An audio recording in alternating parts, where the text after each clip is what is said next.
Everyone welcome to my YouTube channel. ఎలా ఉన్నారు మీ అందరూ? నేనైతే చాలా బాగున్నాను. ఈరోజు స్పెషల్ వచ్చేసి చేపల కూర అనమాట. సో చేపల కర్రీ ఎట్లా చేసుకోవాలో చూపిస్తున్నాను. వీడియో చూసేయండి, మా ఛానల్ని సబ్స్క్రైబ్ చేసేయండి, లైక్ కొట్టేయండి. సో ఫస్ట్ అయితే ఒక పెద్ద చేపని కొనుక్కొచ్చిన తర్వాత దాన్ని ఇట్లాగా పీసెస్ కింద కట్ చేసేసుకొని లెమన్ అండ్ సాల్ట్ వేసుకొని ఇలా త్వరగా మనం వాష్ చేసుకోవాలన్నమాట. ఎందుకంటే స్మెల్ ఉండకుండా అండ్ దాన్ని బాగా క్లీన్ చేసుకోవాలి కాబట్టి ఈ విధంగా బాగా క్లీన్ చేసేసుకోవాలి. చూసారా, ఇలా రాయి మీద పెట్టి సాల్ట్ అండ్ లెమన్ రాసి ఇలా రుద్దుకొని క్లీన్ చేసుకోవాలి.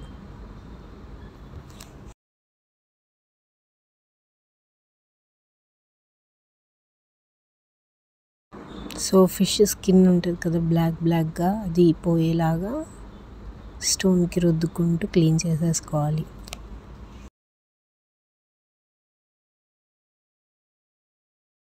వన్స్ క్లీనింగ్ అయిపోయిన తర్వాత ఇంకా మనం పీసెస్ని వాష్ చేసేసుకున్నాం కదా, సో ఒక పెద్ద గిన్నెలో బాండీలో వేసేసుకొని onions, tomato, green chillies, ginger garlic paste, కొబ్బరి పేస్ట్ వేసేసుకోవాలన్నమాట.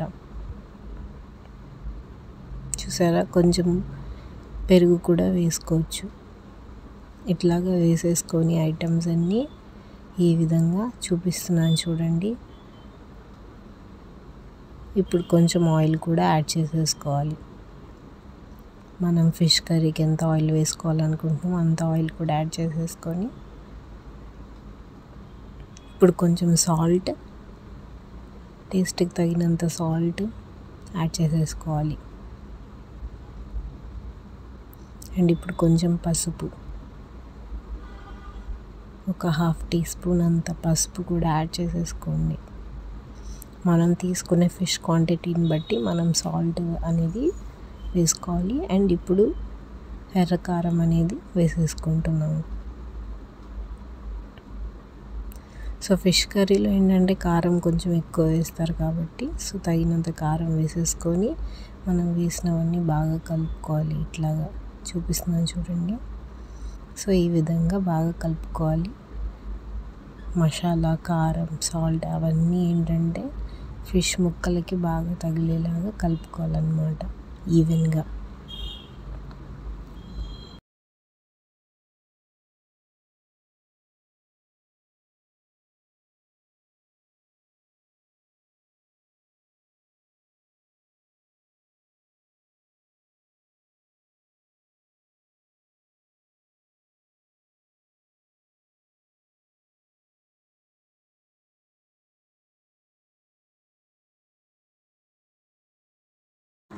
సో ఇట్లాగా కలిపేసిన తర్వాత ఇప్పుడైతే మనం గ్రేవీ కోసం వాటర్ అనేది యాడ్ చేసేసుకోవాలి.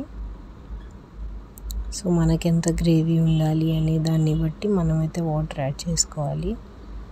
సో పీసెస్ అనేవి ఆ వాటర్లో మునిగేంత వరకు వాటర్ అనేవి యాడ్ చేసుకోవాలి. మరీ ఎక్కువ వాటర్ కూడా యాడ్ చేసుకోకండి.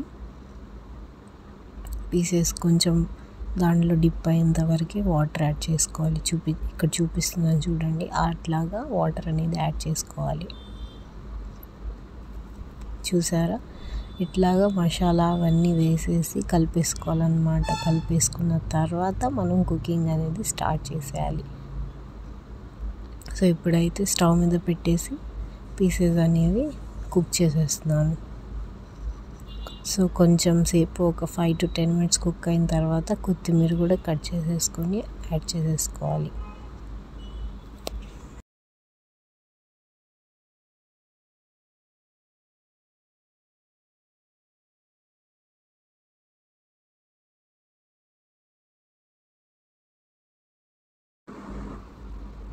కొత్తిమీర కూడా యాడ్ చేసేసాను. సో కొత్తిమీర యాడ్ అయిన తర్వాత ఇట్లా ఉంటుంది.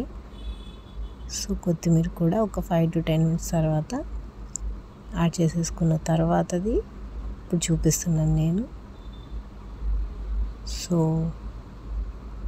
ఆయిల్ అనేది ఈ విధంగా కనిపిస్తే చాలు. మనం కర్రీ అనేది రెడీ అయిపోయినట్టే. వేడి వేడి చేపల కూర రెడీ అయిపోయింది. మీకు ఈ రెసిపీ ఈజీగా అనిపిస్తుంది. ఒక్కసారి మీ ఇంట్లో ట్రై చేయండి. కుక్ చేసి కమెంట్ సెక్షన్లో కమెంట్ చేసేయండి. బాయ్.